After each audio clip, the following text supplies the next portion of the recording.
All right, recording here. So a couple things. We do have a test a week from today.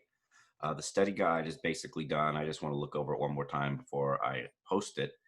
So I would say within 30 minutes to an hour after class is done, I will have the study guide for test number 1 posted. And that test is going to be a week from today. Let's just look at it on the syllabus here. So here is things in the syllabus. Here's today. Well, we're going to be covering chapter 6, and test 1 is going to be a week from today. So the way this will work, maybe we have a question before I. A question was, will the test be in place of class or will be allotted the day to complete it? So a little bit of both. My goal is to have it posted around the time that test starts. And then I'll give basically the full day. You don't have to start it exactly when class starts, but you'll have that amount of time. So you'll have 75 minutes to complete the test. But you don't have to start it at 9:30 a.m. You could start it at 4 p.m. in the afternoon. So you'll basically have all day. I'll turn it off like at 11 p.m. That night. So you'll basically have like, let's see, 12 or 13 hour window where you can start the test. Though once you start it, you'll have 75 minutes to complete it. Which reminds me, I do need those individuals who are expecting test accommodations, who have that arrangement with the testing center. I need an email clarifying your test accommodations, because there's a couple, you have to do some special things on Blackboard for those situations. So if you have test accommodations, please send me an email specifying what your accommodations are. Any other questions or comments about, I guess I should say a couple more things about the test. It'll be on Blackboard, of course, and it'll be, I believe I said it's worth 50 points. And it will be mostly multiple choice and true false questions. I might have 1 or 2 short answer questions. I haven't officially decided that. But mostly it'll be true false and multiple choice questions. And I would imagine, around 30 to 40 questions, each one worth a little bit more than 1 point, totaling 50 points. I believe right now it's only going to be through chapters 1 through 5. I'll decide after class when I'm looking over the study guide whether I want to include chapter 6 on this test or not. Another question was, how many attempts do we get for the exam? Definitely just 1 attempt. So I've given this test before online, and the grades are pretty high. I don't want to make you think that this test is going to be easy, but the grades were like average grade was like a high B or a B plus. And that was with just 1 attempt. So I definitely, just 1 attempt is, I think, all most people will need, assuming you take this seriously going into it. Any other questions or comments?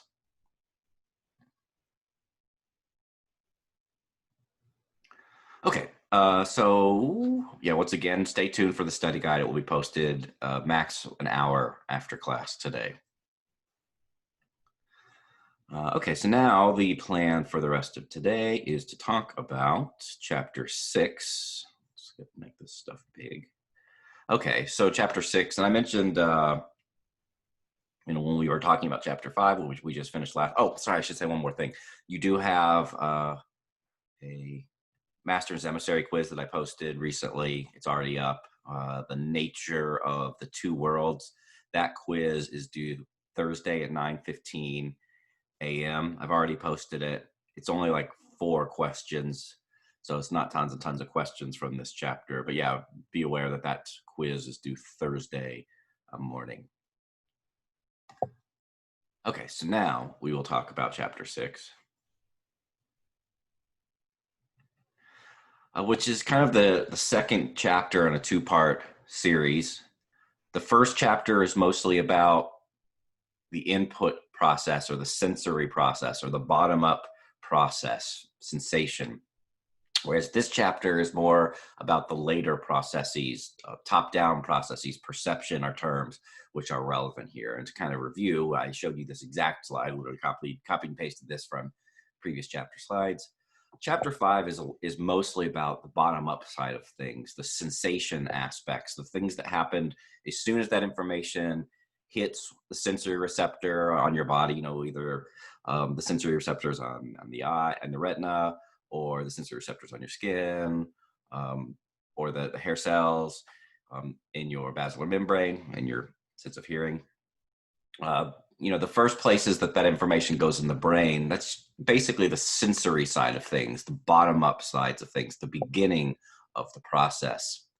But we differentiated between sensation, bottom up processing, with top down processing or perception. And this chapter is more on the perceptual side of things. It's about those regions that occur after the primary sensory areas. And these regions are typically described as being involved with the perceptual side of things, interpreting what sensory information, what it means, kind of in figuring out the meaning of a stimulus. Some stimulus is stimulating your sensory receptors. And then perception is about understanding what that stimulus is, formulating the meaning of that stimulus. So that's what this chapter is mostly about, the later processes in the brain.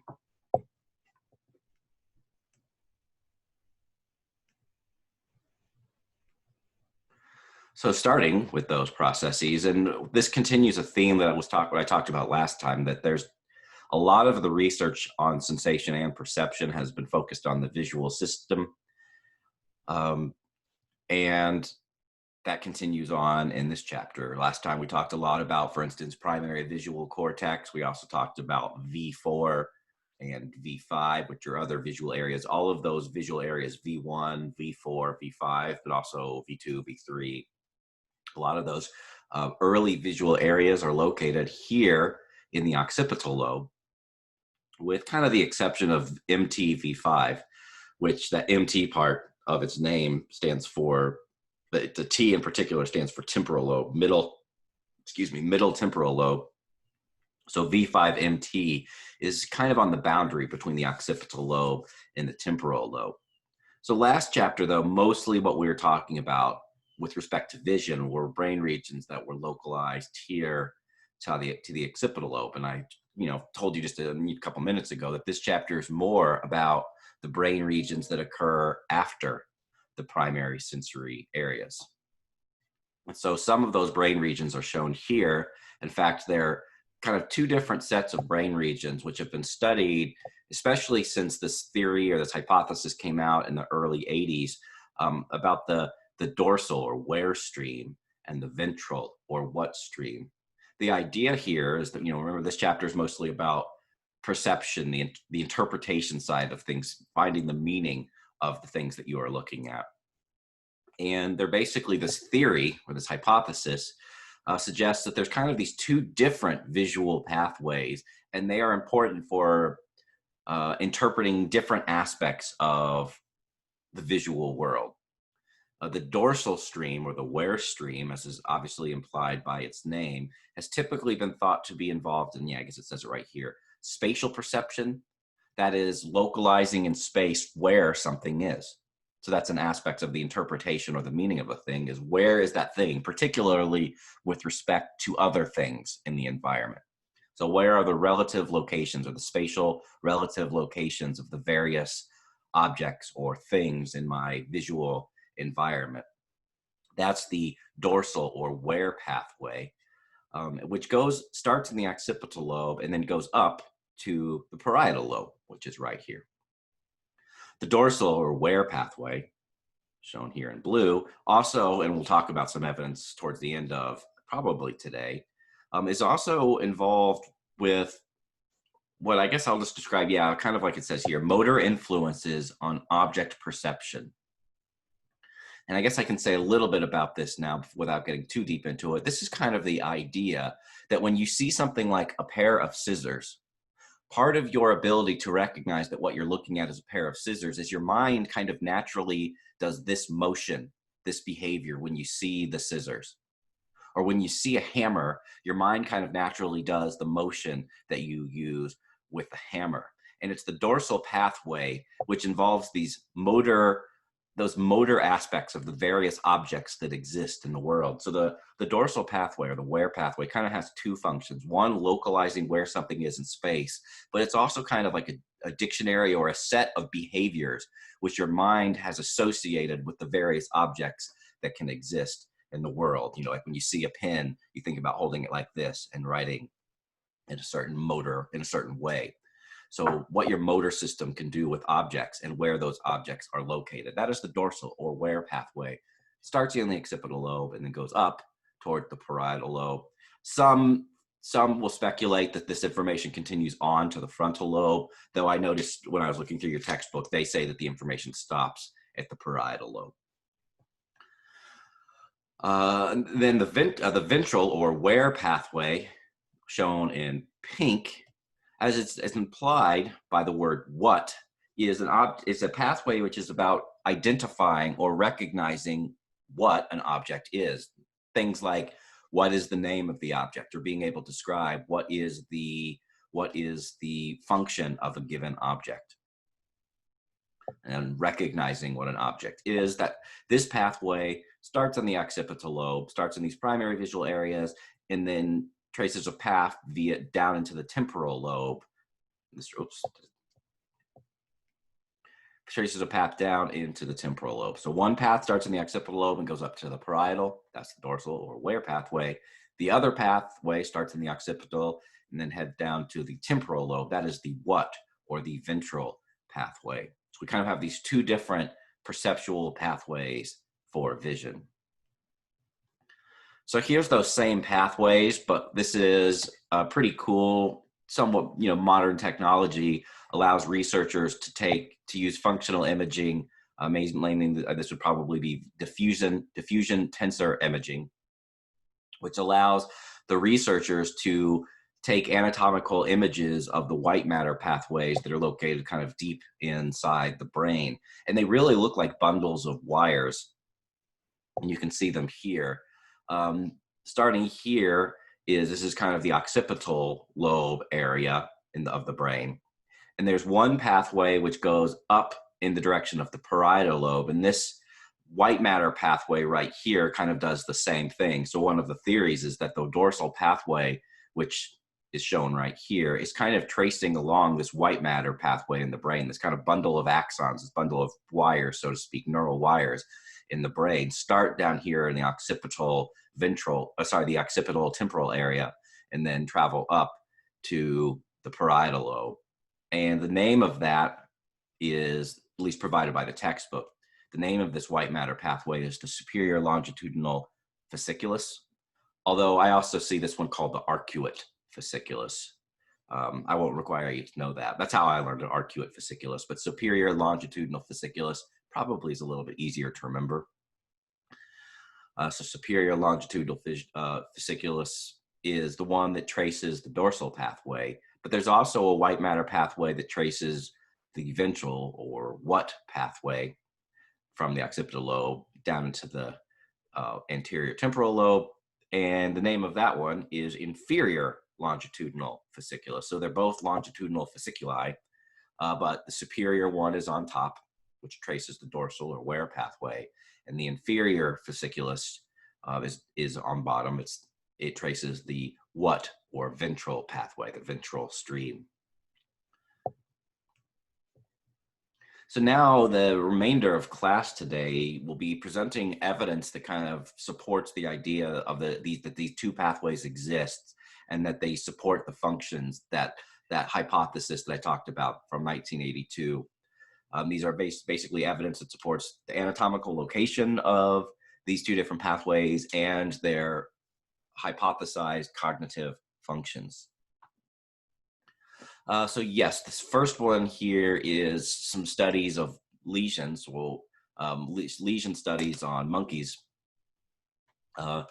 And they would lesion one pathway or the other, and they would do bilateral lesions. So they would either lesion the temporal lobe, which would be part of the what or ventral pathway. They would lesion that bilaterally, or they would lesion the parietal lobe, which is part of the dorsal or where pathway, bilaterally. And then they wanted to see what type of cognitive impairments would would be the result of these lesions.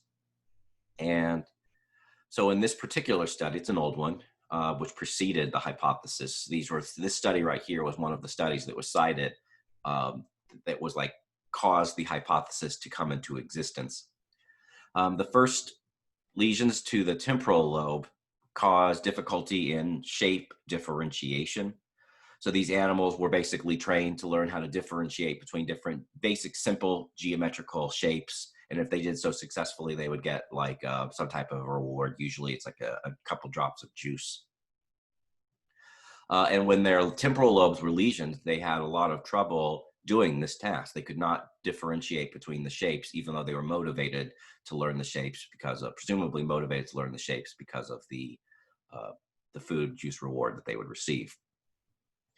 And so this would be the shape differentiation task is kind of like determining what the shapes are. In order to differentiate them, you have to kind of identify this is one type of shape, this is the other. They are different.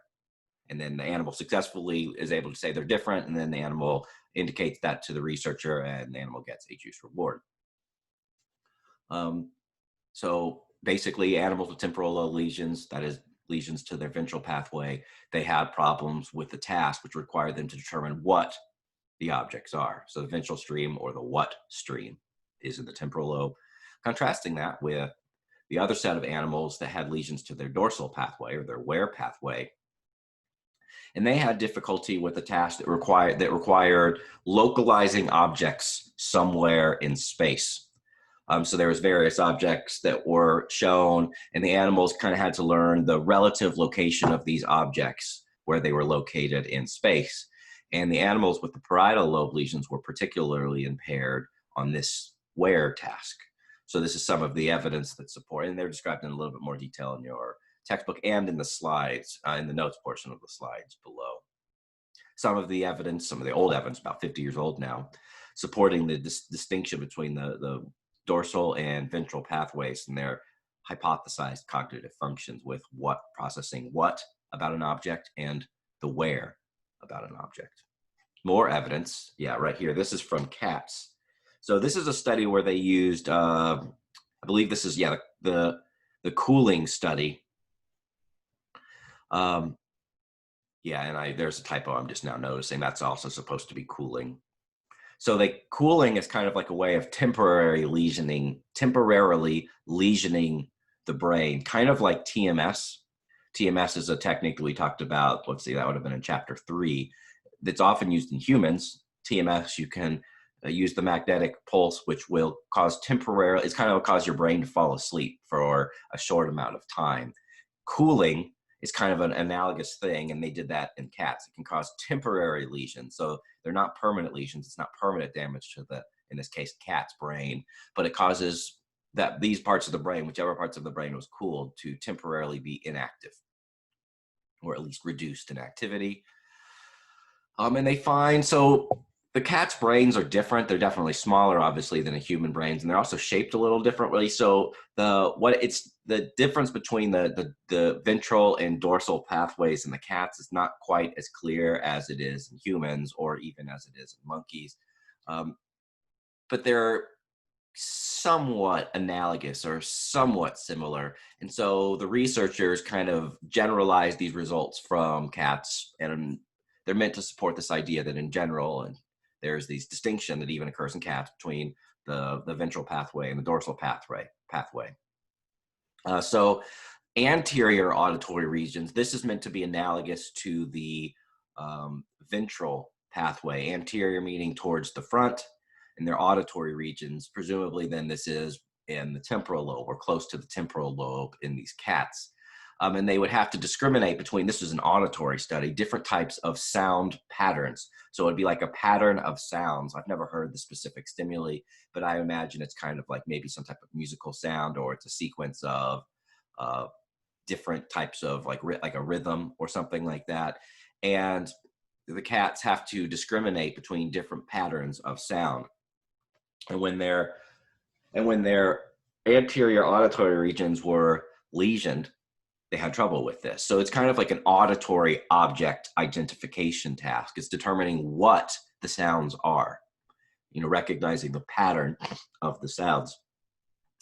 So in the anterior auditory regions, which is kind of analogous to the ventral lobe, the ventral pathway, when that was when damaged in these cats, they had problems with discriminating the sound patterns, but they were still good at a localization task, which basically the localization task was, here are various sounds, where are they coming from? Locate in space the source of a sound that you are hearing.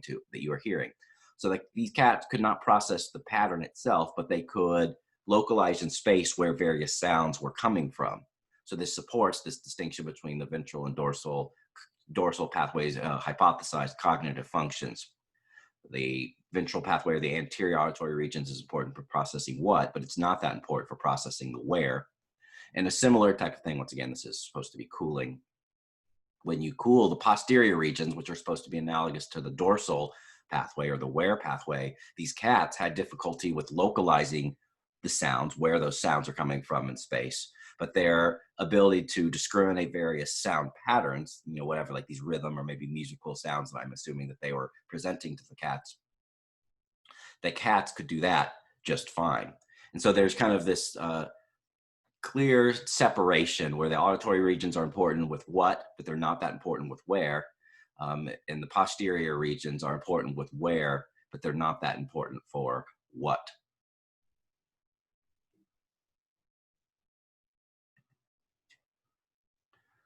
So here is evidence from humans, which is kind of getting at this same idea, once again, that there's the ventral pathway processes the what about information, helping you recognize or identify what an object is, whereas the dorsal pathway helps you process the where, information about where in space something is.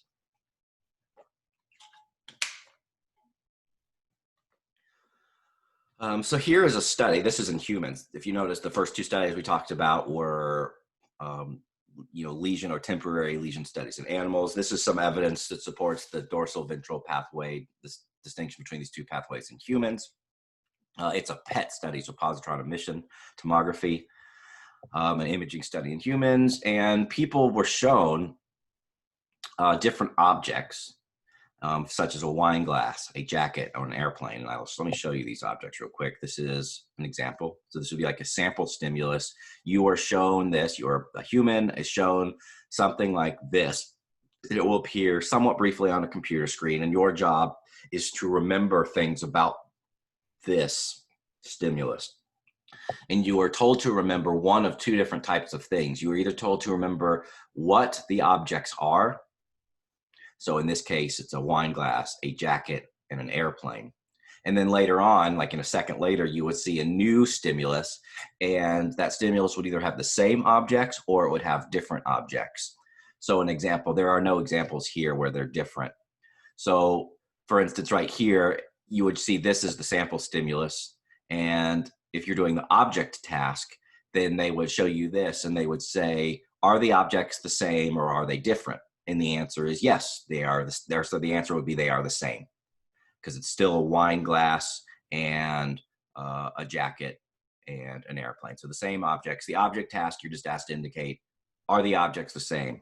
Sometimes they would be different. So it would be like sometimes, and they don't show that here, as I mentioned, sometimes you would see this first, and then you would see another stimulus, and it would be like a wine glass, an airplane, and a pen or a pencil or something like that. And then in that case, then the researcher would ask you, so are all the objects the same? And in that case, you would say no. And the idea of this object task is your brain is just tracking the identity, or that you're recognizing the various objects. That's what your mind is tracking, is the identity of the various objects in the stimuli that you're seeing. In the other condition, so that's the object condition, you are told to focus on the identity of the objects. In the other condition, you're told to pay attention to the location of the objects. So, and that's the position task. Let me move this thing. And so the position task, you would see a sample stimulus, just like this one again. And then you would see another stimulus like a second or two later, and your task, it's a pretty easy task, is to indicate, are the locations of the objects the same? And so the answer here would be no. They're somewhat close to the same, but they are different. The wine glass looks to be in the same place. The airplane looks to be in the same place, but it does look to me like the jacket has moved. And so this is the position task. You are tracking, you're paying attention to the positions of the objects, where they are. And so the whole idea of this object and position task is just to make your mind pay attention to different things.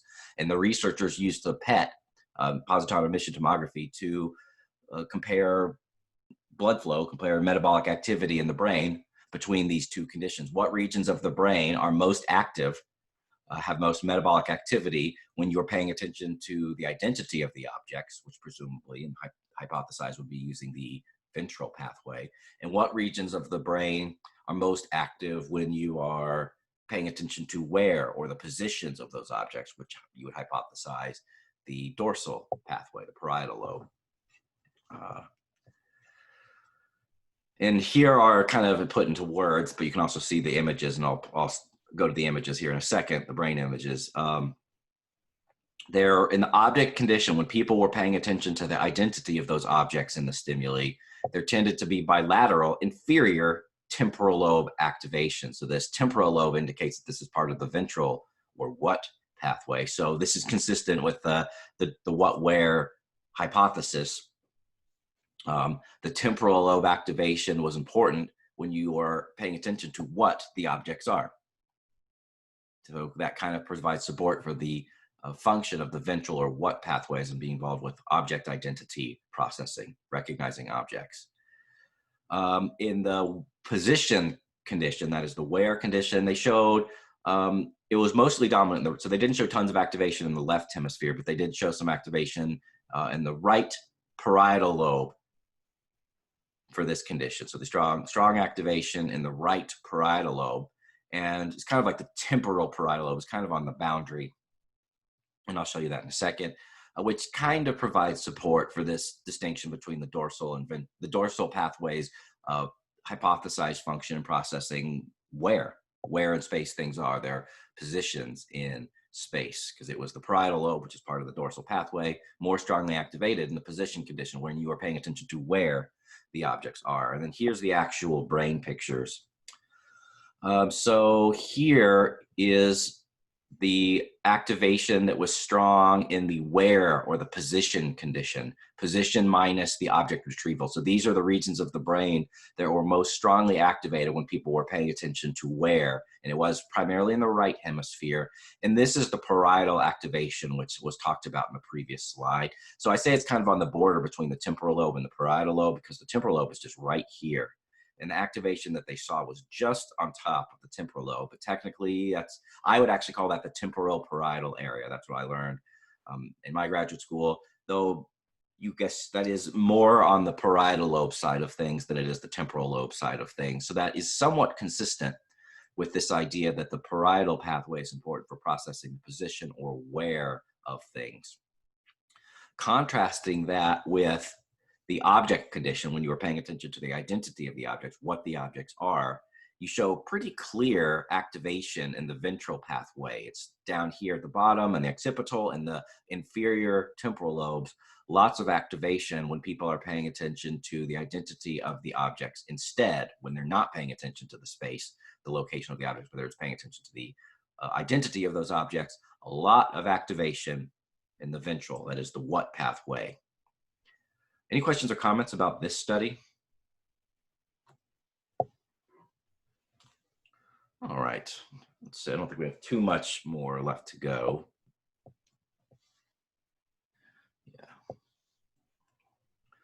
Yeah. So I provided 3 pieces of evidence that supports this distinction between the ventral, that is the what pathway, important for identifying the identity of an object in the temporal lobe, versus the dorsal pathway or the where pathway, located mostly in the parietal lobe, which is important for localizing an object in space. And I provided 3 different pieces of evidence, 2 from animal studies, 1 was that imaging study in humans. And now we're going to kind of stick with this idea of the dorsal and ventral pathways. But way back at the beginning of class, I mentioned that another thing that the dorsal pathway is involved with, other than just localizing objects in space, that is, other than just telling you where objects are in space, the dorsal pathway also seems to be important for activating motor knowledge that you have about different objects in the world. Which is, so I mentioned this, the role of the motor system in object recognition. When we're using the motor system to help recognize object, this is something which relies primarily on the dorsal pathway. The dorsal pathway is a region of the brain which seems to represent the potential actions that you can perform with an object. And I mentioned here that the dorsal and ventral streams are thought to interact. And one thing which is thought to happen is this dorsal pathway, when you see, for instance, something like scissors, there's kind of like two different things that are going on. One part of your brain, the dorsal pathway using the parietal lobe, is kind of like doing this. You know, that the different type of actions that you can do with the scissors, when just seeing them, is supposedly activates in that potential action, or, you know, if there are other actions you could do with scissors, that's obviously the most common one. Those really common actions that you associate with a given object, that is activated in the parietal lobe, while a different set of information is being activated in your temporal lobe. So presumably the information that would be activated in your temporal lobe would be like things like, these are called scissors. The purpose of scissors is to cut things, especially paper. So that's information in the ventral or the temporal lobe, the what pathway, information about the identity and the job of the scissors. That's in the temporal lobe. Whereas the actions that you associate with this object are in the parietal lobe. And I mentioned here, and we'll talk more about this evidence for this probably next time, the dorsal and ventral streams can interact. This ability, your brain's ability to kind of implicitly or automatically start kind of thinking about the motions, the potential actions that you can perform with an object, that can help, that signal up in the parietal lobe can, at least in theory, be sent down to the ventral pathway. And if you're having trouble able to, if you see, I don't think any of us would have trouble recognizing that these are scissors, but if you did, if you see that object and you can't think of the word scissors, or you can't say, I don't remember what this object is for, that information up in your parietal lobe, there might be that information about this is the thing that you can do with this object, this motor behavior. That information about the potential motor behavior, which is represented in the parietal lobe, can be sent down to your temporal lobe, the ventral pathway. And that information, that transfer of information in theory, should be able to help you come up with the correct answer. Oh, it's scissors. They're for doing this, and you know, scissors do this, and that motor behavior is helpful for cutting paper. So presumably the information about the motor behaviors related to scissors can be sent to your ventral pathway, the temporal lobe, which can help you recognize what this object is and to explicitly say, these are scissors, they are used for cutting. So I think we have some evidence supporting that. First, I guess I should mention, I'm trying to think where if I define this. A term that is talked about in the book is kinesthetic code. And that is a term, maybe take a look at the book. They do call this a kinesthetic code, kinesthetic meaning related to movement or motor. And that's what's supposedly represented up in the parietal lobe, kinesthetic codes, codes related to the types of movements that you can perform with an object, kinesthetic code. So now I think I'll present some, here is fMRI evidence that supports kind of this idea that the parietal lobe is representing the ability to kind of engage motorically with a given object out in the world. So this study is a little bit complicated, and pretty sure that the textbook does talk about this study, but they don't show this figure. I actually went to the original source, the actual article that published this study, and swiped this figure. I took a screenshot of this figure, which is what you see right here. And it is it's more on the complicated side, so I'm going to walk us through this fMRI study. So the basics, one of the things which makes, I know this is a study which gives students a little bit of trouble. One of the things, probably the main thing that the students forget is that, that the participants look at pictures on a computer screen, and there's really two pictures that they look at, either of these two pictures. And the participants are told to look at the center of the picture. And if you guys remember from what we talked about in chapter 4 on hemifield asymmetry, hemispheric differences, if you're looking at the center of this picture, then the things on the left side of the picture primarily go to your right hemisphere of your brain. So in this case, that would be like the salt or sugar shaker or whatever that is. But the information on the right side of the picture goes to the left hemisphere of your brain because of the contralateral organization of the brain. Stuff in your right hemisphere, right visual field goes to the left hemisphere. Things in your left visual field go primarily to your right hemisphere. So that's one thing that the students often forget about this study. People are looking at pictures and they're told to look at the center of the picture. And you have to remember, stuff on the left side of the picture is supposedly going to your right hemisphere. Things on the right side of the picture are supposedly going to the left hemisphere of your brain. So that's the first thing, the main thing that people forget. The other thing that people sometimes forget is that there's kind of two types of things on each picture. This thing, the salt shaker or the sugar shaker, whatever that is right there, that is like the object. So hands are objects too, but hands are a special type of objects in that they perform the motor behaviors. And so the hand is thought to be the thing which is like performing the motor action, the thing which is involved with acting out the kinesthetic code that the dorsal pathway would, in theory, would use. And in this case, the kinesthetic code would be the hand reaching to grab the salt shaker like this. That is a potential action. You see a salt shaker or a sugar shaker, whatever that is. The potential action that you might have stored in your parietal lobe, the dorsal pathway, is to reach for that thing so that you can pick it up. Kind of this motion of picking up the object. So that in this case, the right visual field is the thing which is performing the action. It is the thing which has the kinesthetic code, the right visual field. And then the thing in the left visual field is the object on which that action is being performed. So this is the parts of our brain that are involved with processing the identity of objects are in the left visual field, should be projected to the right hemisphere of the brain. But the object which is performing the action, which is doing the kinesthetic code, that is in the right visual field, which should be projected to the left hemisphere of the brain.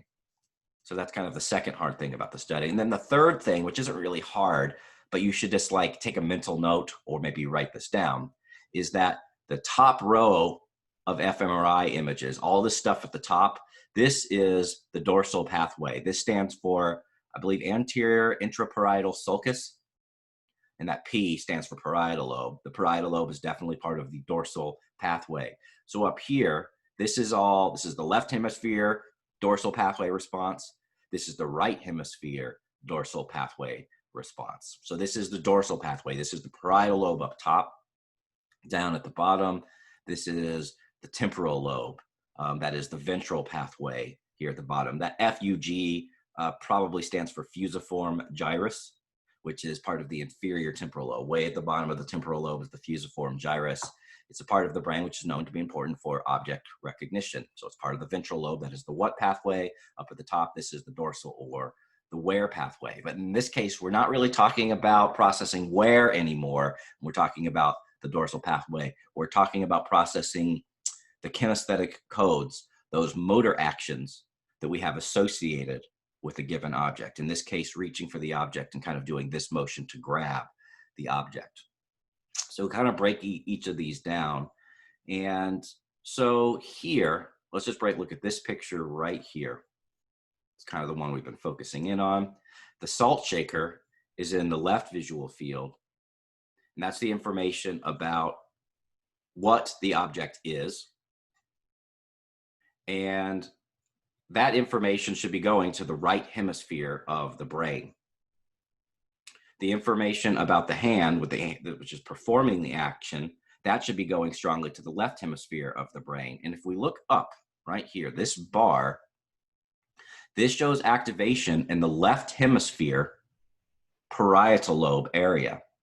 And so we see that the hand, which is in the right visual field, therefore going to the left hemisphere, for the parietal lobe area, there is a lot of activation in the left parietal lobe. Makes a whole lot of sense that there's a lot of activation here in the left hemisphere parietal lobe, because the thing which is performing the action is in the right visual field, so it's going to the left hemisphere. The left parietal lobe is strongly activated right here. But if we look right next door to this picture right here, you see it's a mirror image picture. We see that for this picture, the left hemisphere of the brain and the parietal lobe is no longer as strongly activated. Here, the left hemisphere parietal lobe, the dorsal pathway, is strongly activated because the thing is in the right visual field, the thing doing the action. But now the thing doing the action is in the left visual field.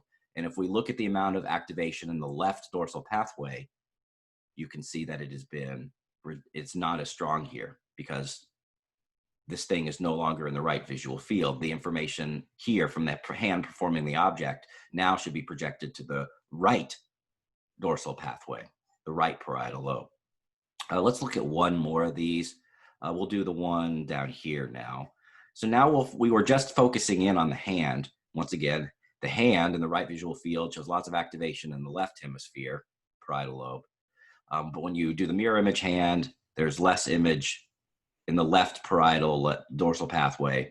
And then, so now we'll look at the object, which is the salt or the sugar shaker. Here, it is in this picture, it is in the left visual field. And when we look down, we're looking at the activation in the left ventral pathway. And we see that there's not a whole lot of activation right here in the left ventral pathway, which makes sense because this object is in the left visual field. So most of the activation and response of this object is in the right ventral pathway. So that's why the bar here is really small. We look at the mirror image picture and we look at the activation. Now, the salt shaker, the object in which the action is being performed, is in the right visual field. So we'd expect that there would be a lot of information in the left hemisphere temporal lobe, which is that's what this is right here. And we can see that that is the case. The green bar is tall right here because this activation right here, this is the left hemisphere's temporal lobe, left hemisphere ventral pathway. The salt shakers in the right visual field, which projects to the left temporal lobe, the left hemisphere. And so there is a lot of activation in response in the left temporal lobe to this picture right here. So there's a lot going on here in this picture. So we'll probably review this again next class. Yeah, the one more thing about this, and then I'll come back to that fMRI study next time just because it's a whole lot of stuff. But I want to say one more thing kind of related to this topic of kinesthetic codes. Here's where I talk about the term kinesthetic code right here. One of the theories, which is a really neat theory presented in the textbook, it's used to explain some patterns of object recognition impairments in people with different types of agnosia. One of the things that happens in a lot of people with agnosia, which is an impairment in object recognition, is that they oftentimes will have problems recognizing animate things, but they're good at inanimate things. So animate things, one way of thinking about it is things that are like alive. So like, faces, or that's probably the main one. I would say faces are probably the easiest thing, like the identity of various people or maybe different types of animals. That's like a type of animate knowledge of the identity of people. And people that have agnosia tend to be worse for animate knowledge, the ability to recognize things that are animate, than they are for things that are inanimate, like tools. Tools, usually, if people are having an impairment in object recognition, they'll be worse for animate things than they are for inanimate things. And one of the reasons, presumably, is because animate objects have no kinesthetic codes. When you see a pen, this is an inanimate object, your mind automatically kind of thinks about the potential actions that you could perform with this thing. It is a tool in a sense, And your mind, one of the ways it represents tools are, what are the potential actions that I can perform with this thing?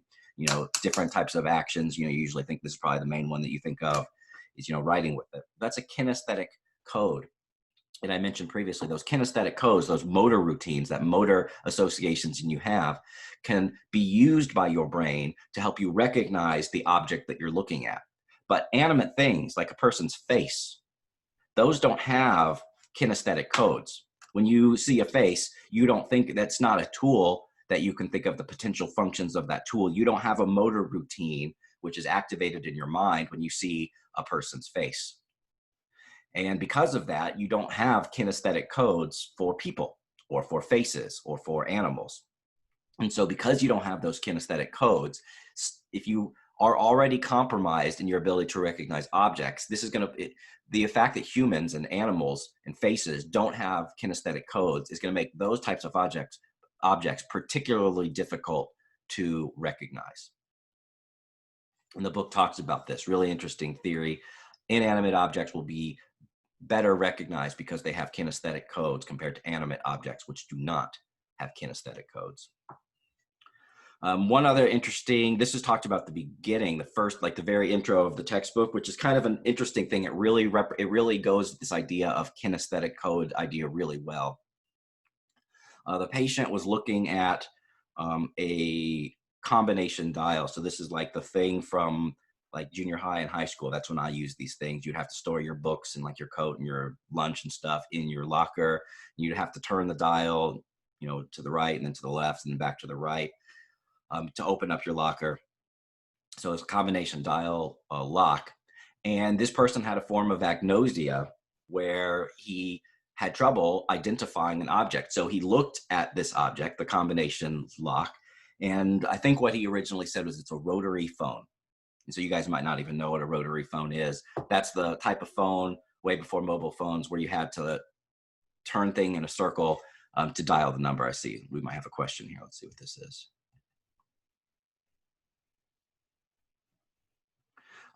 Question is, so do kinesthetic codes play a role in identifying living and non-living objects?